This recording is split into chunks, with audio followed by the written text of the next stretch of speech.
आज हमें एक लैंग्वेज गिवन है और उस लैंग्वेज के करस्पॉन्डिंग हमें पीडीए कंस्ट्रक्ट करना है। जो लैंग्वेज है वो लैंग्वेज ये कहती है a n times and b n times and n is greater than equal to 1। That means कि वो ये कहना चाह रहा है कि जितने भी नंबर ऑफ a हैं उतने ही नंबर ऑफ b होने चाहिए। एंड सेकंड थिंग इज कि जितने भी a आने हैं, चाहे 1 आए 10 आए 50 आए, सभी के सभी a वो b से पहले आएंगे। एक बार अगर b आना स्टार्ट हुआ तो उसके बाद a नहीं आ सकता। ठीक है, सो इस लैंग्वेज के लिए अगर मुझे set of strings find out करने हैं, सो set of strings in this language will be, हो सकता है क्योंकि n जो है वो 1 है, सो सिंगल a सिंगल b हो सकता है 2a 2b हो सकता है 3a या फिर 3b हो। b के बाद a नहीं आ सकता। हो सकता है कि a जो है वो मल्टीपल टाइम्स आए और उसके बाद b भी फिर हो सकता है multiple times, like infinite times आ सकता है। जितने भी number of a same number of b's होने चाहिए and likewise. So this is the set of strings. ठीक है, अब मुझे इसके करस्पॉन्डिंग पीडीए कंस्ट्रक्ट करना है। दैट मींस कि मुझे नंबर ऑफ ए और नंबर ऑफ बी की इक्वालिटी को कंफर्म करना है। सो मैं इसके लिए स्टैक को कैसे यूज कर सकता हूं? मैं ऐसे यूज कर सकता हूं कि जब भी मुझे किसी भी स्ट्रिंग को ले लो, लेट्स से मैं इस स्ट्रिंग को कंसीडर कर रहा हूं, मुझे जितने भी ए मिलने हैं स्टार्टिंग में, मैं उन सभी ए को पहले स्टैक में पुश कराता हुआ चला जाऊं। ठीक है, लेट्स से 10 ए थे तो 10 के 10 मैंने अपने स्टैक में पुश करा लिए। अब जब मुझे बी मिलना स्टार्ट हुआ, सो हर एक बी के करस्पॉन्डिंग में एक ए को पॉप करा लेता हूं स्टैक में। सो अगर 10 बी थे तो 10 के 10 ए जो हमने पुश कराए हैं वो पॉप हो जाएंगे। सो स्टैक क्या हो जाएगा? एम्प्टी, या लास्ट में उसमें जेड नोट बच जाएगा। ठीक है, या फिर अगर इक्वल थे तो लास्ट में जेड नोट बचेगा मेरे स्टैक में। This something like this one, let's say this is my stack, this is my stack, this is the Z note bottom of the stack. अगर लेट्स से मेरे पास 3 ए थे, मैंने 3 ए को पुश कराया, पहले 3 ए थे मेरी स्ट्रिंग में। String was, let's consider A B B B. अगर इस तरह की स्ट्रिंग थी तो मेरे पास यहाँ पर स्टैक में 3 ए मैंने पुश कराए। यहाँ पर पहले मुझे फर्स्ट ए मिला था तो मैंने इसको पुश कराया, फिर मुझे दूसरा ए मिला था, फिर इसको पुश कराया, फिर तीसरा ए मिला था, मैंने इसको पुश कराया। इसके बाद जब मुझे फर्स्ट बी मिलेगा तो मैं क्या करूंगा? इसको पॉप करूंगा। तो मैं इसको पॉप करूंगा तो यहाँ से ये हट जाएगा। उसके बाद जब मुझे सेकंड बी मिला स्ट्रिंग में तो मैंने इसको पॉप किया, थर्ड ए मिला तो मैंने इसको पॉप किया। अब क्या है स्ट्रिंग में, क्या बचेगा? End of the string is like empty string और epsilon, epsilon representing like end of this string. Okay, क्योंकि सिंबल तो कोई है नहीं बी के बाद। सो जैसे ही मुझे स्ट्रिंग में एप्सिलॉन मिला और यहां पर जेड नोट मिलेगा, सो दैट मींस जितने ए मैंने पुश कराए थे हर एक बी के करस्पॉन्डिंग ए के पॉप हो गया। अब मेरे पास एक ए पॉप हो गया, सो मेरे पास अब इसमें एक भी ए नहीं बचा। बट मैं कहता हूं कि अगर स्ट्रिंग ऐसी होती, 4 ए होते और 3 बी होते, तो इस स्ट्रिंग का सिनेरियो अलग होता। पहले मैं क्या करता? पहले मैं 4 ए को पुश कराता, मेरे पास फर्स्ट ए मिला, मैंने इसमें पुश कराया, सेकंड ए मिला, इसमें पुश कराया, थर्ड ए मिला, इसमें पुश कराया, फोर्थ ए मिला, इसमें पुश कराया। अब मुझे फर्स्ट बी मिलेगा, मैं इसको पॉप कराऊंगा, सेकंड बी मिलेगा, मैं इसको पॉप कराऊंगा, इस सेकंड थर्ड बी मिलेगा, मैं इसको पॉप कराऊंगा। स्ट्रिंग में क्या मिलेगा? एप्सिलॉन। बट स्टैक पे क्या मिल रहा है अभी? एक सिंबल ए। दैट मींस अगर मुझे स्टैक पे ए मिल रहा है, सो this is giving me confirmation कि नंबर ऑफ ए और नंबर ऑफ बी इक्वल नहीं थे। या फिर मैं दूसरा सिनेरियो ले लेता हूं, लेट्स से नंबर ऑफ ए 2 थे और नंबर ऑफ बी 3 थे मेरी स्ट्रिंग में। सो उस सिनेरियो में क्या होगा? उस सिनेरियो में ये होगा कि मुझे सबसे पहले ए मिलेगा, मैंने पुश कराया, दूसरा ए मिला, मैंने पुश कराया। अब जब से मुझे बी मिला, मैंने इसको पॉप कराया, सेकंड बी मिला, इस ए को पॉप कराया, नेक्स्ट बी पे करस्पॉन्डिंगली मुझे जेड नोड मिल रहा है। Z node is the bottom of the stack. That means ये क्या कह रहा है कि नंबर ऑफ ए तो सारे खत्म हो चुके हैं बट बी अभी भी बचा हुआ है। दैट मींस नंबर ऑफ ए और नंबर ऑफ बी इक्वल नहीं है। ठीक है, सो इसके करस्पॉन्डिंग पहले हम फाइंड पीडीए कंस्ट्रक्ट करते हैं। सो लॉजिक वही है कि मुझे सबसे पहले जितने भी नंबर ऑफ ए हैं उनको पुश कराना है। ठीक है, सो लेट्स से इनिशियली मैं अभी इस अपनी स्टेट पर हूं, let's say initial state is Q not. ठीक है, स्टैक भी साथ साथ देखते हैं। Let's say this is our stack. Stack में सबसे पहले क्या रहा होगा? जेड नोट रहा होगा। मुझे स्ट्रिंग, लेट्स से मैं इसको कंसीडर करता हूं। ठीक है, सो मुझे सबसे पहले क्या मिलेगा? स्ट्रिंग में क्या मिलेगा? ए। सो सबसे पहले इनिशियली स्ट्रिंग के इनपुट मिलेगा ए। जेड पे क्या मिलेगा अभी? Z node, Z node. अब मुझे क्या करना है? इस ए को पुश कराना है अपने स्टैक में। सो पुश कराने के बाद that means this A will be pushed here, that means it will be A Z node. So A यहां पर आ जाएगा और जेड नोड इसके नीचे। यहां पर जो हम सीक्वेंस लिखते हैं, this is the top of the stack and this is the next top of the stack. ठीक है, अब ये फर्स्ट ए तो मेरा पुश हो गया। अब मुझे सेकंड ए मिलेगा। जब मुझे सेकंड ए मिलेगा तो मुझे इनपुट पे मिला सेकंड ए। स्टैक पे क्या मिलेगा? स्टैक पे है ए, स्टैक के टॉप पर है ए। स्टैक का हमेशा टॉप सिंबल देखना है हमें, टॉप ऑफ द स्टैक क्या है। ठीक है, सो स्टैक के टॉप पर अगर ए है तो मुझे इस ए को पुश कराना है, इस वाले ए को। सो ये तो ए ऑलरेडी था ही, इस ए को पुश कराना है, सो this is a A. That means जो सेकंड ए था वो भी इसके ऊपर अब पुश हो गया। अब फिर से मुझे थर्ड ए मिलेगा, जब मुझे थर्ड ए मिलेगा तो इनपुट पे ए मिल रहा है, स्टैक के टॉप पर क्या है, अभी भी ए है। दैट मींस कि ये ट्रांजिशन काम कर जाएगा, इनपुट पे ए मिल रहा है, स्टैक के टॉप पर ए है, सो मुझे पुश कराना है, दैट मींस ए ए, सो फिर से ये ए पुश करा देगा।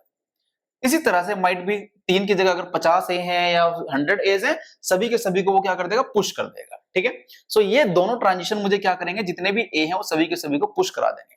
अब मुझे क्या होगा, यहाँ से बी मिलना स्टार्ट होगा। जैसे मुझे फर्स्ट बी मिलना स्टार्ट होगा, मुझे क्या कराना है, पॉप कराना है। तो जैसे मुझे बी मिलेगा, मुझे इसको पॉप कराना है। तो पॉप कराने के लिए मुझे क्या करना पड़ेगा कि देखो अब जरा यहां पर क्या है, सारे ए पुश हो चुके हैं। अब जैसे मुझे बी मिलेगा मुझे इनपुट स्ट्रिंग पे, इनपुट अल्फाबेट, स्टैक के टॉप पर क्या रहा होगा भी ए, क्योंकि सारे के सारे ए मैंने पुश कराए हैं, सो मुझे ए मिलेगा। सो ए इज हियर, और मुझे क्या करना है, मुझे करना है पॉप। दिस जो टॉप ऑफ द स्टैक का ए है उसको करना है पॉप। सो पॉप के लिए यहां पर आ जाएगा एप्सिलॉन। बट ये मूवमेंट केवल ए की बी को पॉप कराएगा और ये नेक्स्ट स्टेट हो जाएगी Q1। अब पॉइंट ये है कि यहां पर हमने इन दोनों ट्रांजिशन के लिए तो सेम स्टेट यूज की, बट जैसे ही बी आया तो हमने ये स्टेट चेंज क्यों की? एक्चुअली बी आने के बाद जब भी बी आना स्टार्ट होगा फिर से ए नहीं आ सकता as per the string format, क्योंकि और अगर मैं यहां पर इस बी को मैं यहां पर लगा देता, अगर मैं यहां पर लगा देता, लेट्स से मैं ये कहता बी ए एंड एप्सिलॉन, मुझे एक मूव तो ये हो गया, जब बी मिला और स्टैक के टॉप पर ये है एप्सिलॉन, इस बी के बाद अगर मेरी स्ट्रिंग में फिर से ए आ जाता तो वो तो इस मूव को भी कंसीडर कर लेता। स्टैक के टॉप पर माइट अभी भी ए होता तो वो तो इसको भी कंसीडर कर लेता। वो पहले इसको एग्जीक्यूट करता, फिर इसको कर देता, फिर इसको करता, फिर इसको कर देता, काइंड ऑफ सिनेरियो हो सकता था। तो मुझे क्या करना है, बी के बाद एक भी ए नहीं आना, that's why I change the state. Okay, चलें नेक्स्ट। अब इस मूवमेंट ने केवल इस सिंगल बी को के करस्पॉन्डिंग एक ए को पॉप किया है। अब माइट भी इसके बाद मल्टीपल बीज हो सकते हैं और सभी बी के करस्पॉन्डिंग मुझे एक ए को पॉप करवाना है।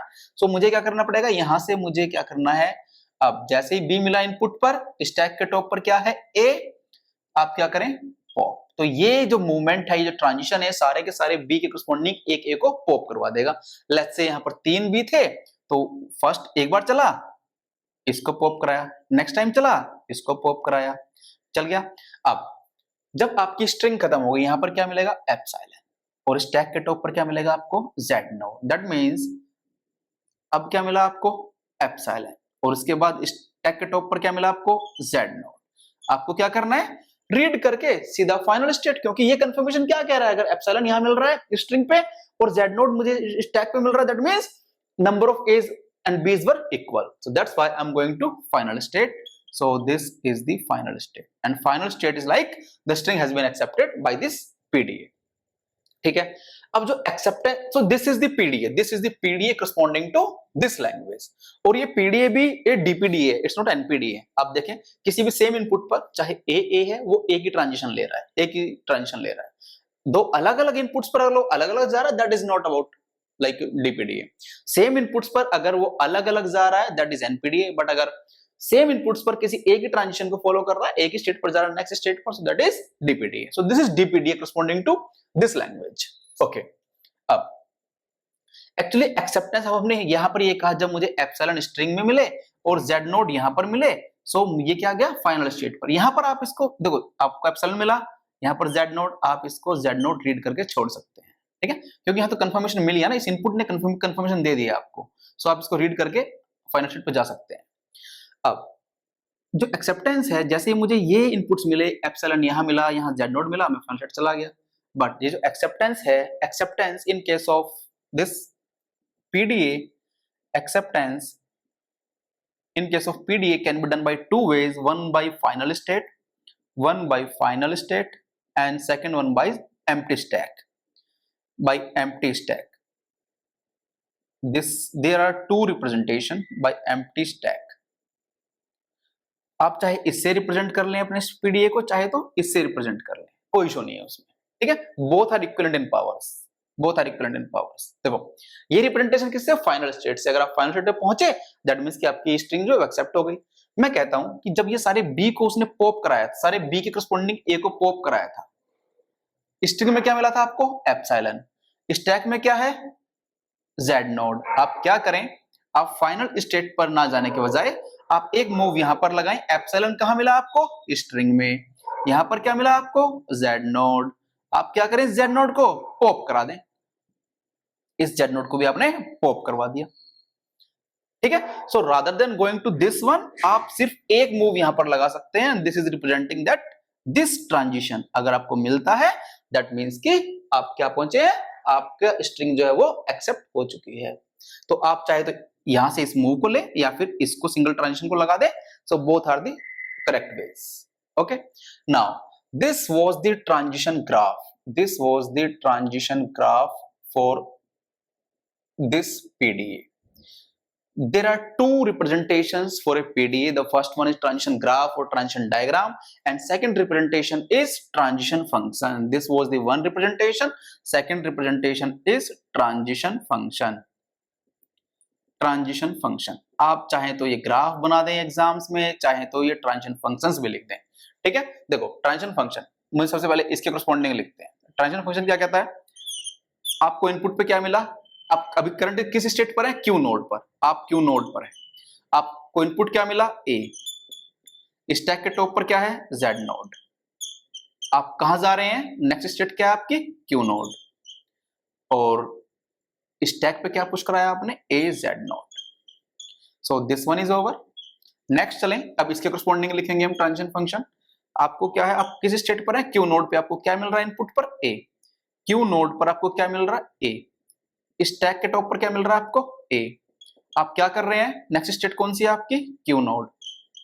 और स्टैक पर क्या मिला आपको, A. So this is the corresponding to this one. Next इसको देखते हैं, आप कहां पर हैं, क्यू नोड पर। क्यू नोड पर इनपुट पे क्या मिल रहा है आपको, बी। स्टैक के टॉप पर ए। आप कहां जा रहे हैं, नेक्स्ट स्टेट Q1। और स्टैक पे क्या कर रहे हैं आप, epsilon pop. This is done.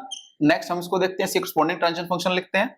आप किस स्टेट पर ये मूव हो रहा है, Q1 से। किस इससे ये ट्रांजिशन स्टार्ट हो रहा है, Q1 से। सो Q1 आपको इनपुट पर क्या मिल रहा है, बी। आपको स्टैक के टॉप पर क्या मिल रहा है, ए। आपकी नेक्स्ट स्टेट क्या है, Q1। और आप क्या कर रहे हैं, स्टैक पर pop. Again this is epsilon. Next this is done. अब हम इसको इसके कॉरस्पॉन्डिंग कर लो, चाहे इसके कॉरस्पॉन्डिंग कर लो। इसके कॉरस्पॉन्डिंग करते हैं हम पहले। So this is del Q. आपकी यहां कौन से स्टेट से जा रहे हैं आप, Q1 से। क्या मिल रहा है आपको, एप्सिलॉन। Q1 से इनपुट पे क्या मिला, एप्सिलॉन। स्टैक के टॉप पर क्या है, जेड नोड। आपकी नेक्स्ट स्टेट क्या है, final state, that is QF। और स्टैक पे क्या कर रहे हैं आप, इग्नोर करके छोड़ रहे हैं, रीड करके छोड़ रहे हैं, दिस इज जेड नोड, ठीक है। या तो इसको करोगे या फिर इसको करोगे। इसके कॉरस्पॉन्डिंग क्या हो जाएगा, इस वन और दिस वन के लिए आप क्या कर सकते हैं, this is Q1 and input पे क्या मिल रहा है आपको, एप्सिलॉन। स्टैक के टॉप पर जेड नोड। और आप क्या कर रहे हैं, आपकी नेक्स्ट स्टेट क्या है, Q1 ही है। Q1 से Q1 ही जा रहे हैं और इसको स्टैक को क्या कर दे रहे हैं, epsilon. This is epsilon. So last में ये चारों तो कॉमन है, बट आइदर दिस वन और this one. This is for the final state by final state and this is one by empty stack. So आप चाहे तो ट्रांजिशन ग्राफ बना लें अपने एग्जाम्स में, या फिर आप ट्रांजिशन फंक्शन बना लें, दोनों ही सेम चीजें हैं, ठीक है। दोनों these two are the representations for this PDA. So this is the again, आप एग्जाम में अगर आपको until unless मेंशन नहीं है कि आपको बाय फाइनल स्टेट ही बनाना है या फिर आपको एम्प्टी स्टैक से बनाना है, आप किसी से ही बना सकते हैं, ठीक है। तो कोई इशू नहीं है उसमें। And the second thing is, आप चाहे तो ये बनाएं या फिर ट्रांजिशन फंक्शंस के टर्म्स में भी आपको दिया जा सकता है, या आप बना सकते हैं। ओके वेल, अगर वीडियो पसंद आई है तो लाइक करें, सब्सक्राइब करें और शेयर करें। Thank you.